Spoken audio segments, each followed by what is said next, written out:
This is the $100 billion forest city across the straits from Singapore, one of the flagship projects of the Belt and Road Initiative. The Chinese are also building Xiong'an, the world's first AI smart city, digitally hardwired from infrastructural birth with AI and fourth industrial revolution technology such as blockchain, autonomous vehicles, 5G, and the Chinese are exporting their smart city expertise and global leadership around the Belt and Road, like here in Malaysia, in the forest city. Also, for example, and most crucially, the new Cairo, just 30 kilometers from the old Cairo. This is going to be the world's most advanced city, and this is going to be in Egypt, but Egypt is going to be the 7th biggest economy by 2075.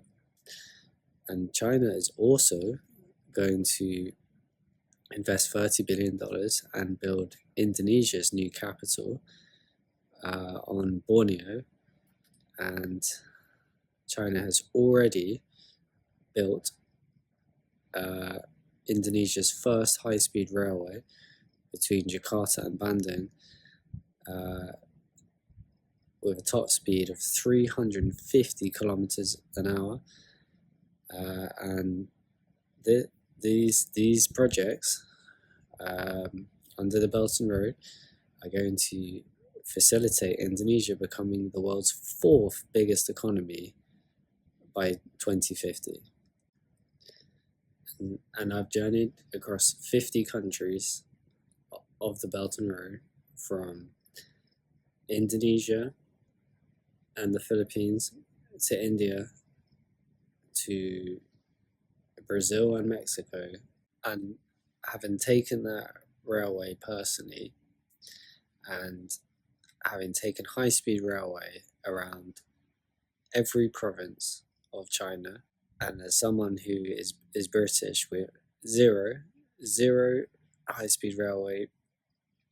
track length, and having had to travel across America by car, driven from across every single mainland state of America, because it has one high-speed railway track of maximum, I believe, 200 kilometers an hour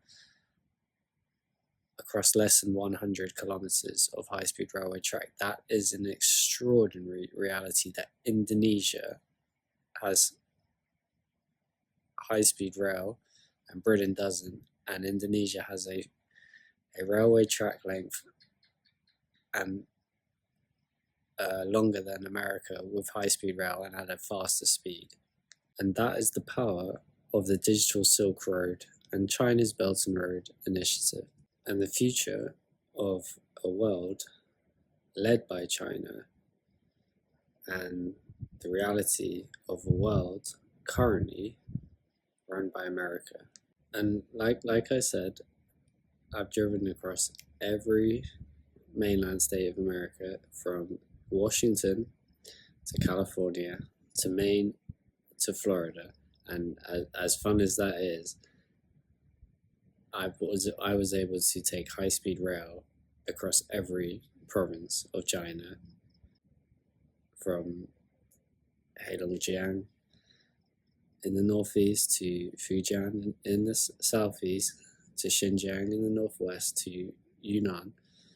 in the southwest. And that is the difference between China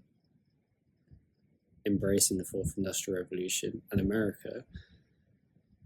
stuck in the past. So as you can see,